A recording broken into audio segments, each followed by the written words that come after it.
1. Hubungan proklamasi dengan pembukaan Undang-Undang 1945. Proklamasi kemerdekaan adalah titik nol bagi bangsa Indonesia sebagai negara yang merdeka dan berdaulat.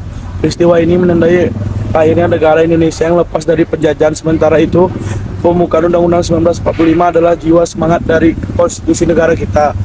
Hubungan keduanya sangat erat. Proklamasi menjadi realisasi dari cita-cita yang terluang dalam pembukaan Undang-Undang 1945, yaitu membentuk suatu negara yang merdeka, bersatu, berlaut, adil, dan makmur. Keduanya saling melengkapi. Proklamasi sebagai peristiwa historis dan pembukaan Undang-Undang 1945 sebagai dasar hukum negara, bersama-sama membentuk identitas dan jati diri bangsa Indonesia. Hubungan Pancasila dengan pembukaan Undang-Undang Negara Republik Indonesia.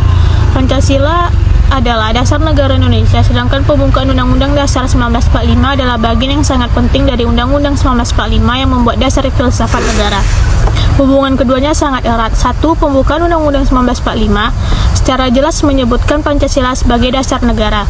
2. Nilai-nilai Pancasila menjadi ruh dari setiap kalimat dalam pembukaan Undang-Undang 1945.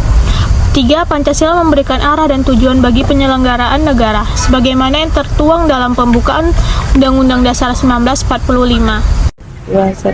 Penjabaran Pancasila dalam pasal-pasal Undang-Undang Dasar Negara Republik Indonesia tahun 1945. Meskipun Pancasila secara jelas disebutkan dalam setiap pasal, nilai-nilai Pancasila terjabarkan secara implisit dalam berbagai ketentuan Undang-Undang Dasar 1945. Misalnya, 1. Ketuhanan Yang Maha Esa dijabarkan dalam pasal-pasal tentang kebebasan beragama, hak atas pendidikan. Implementasi Pancasila dalam pembuatan kebijakan negara. 1. Ada di bidang politik.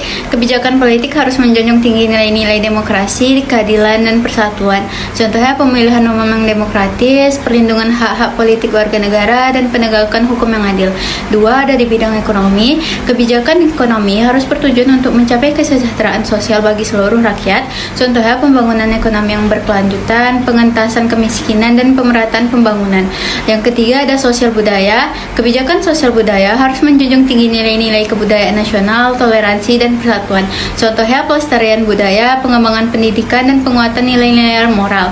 Yang keempat ada di bidang Hankam. Kebijakan di bidang pertahanan dan keamanan harus bertujuan untuk menjaga kedaulatan negara dan melindungi seluruh rakyat Indonesia.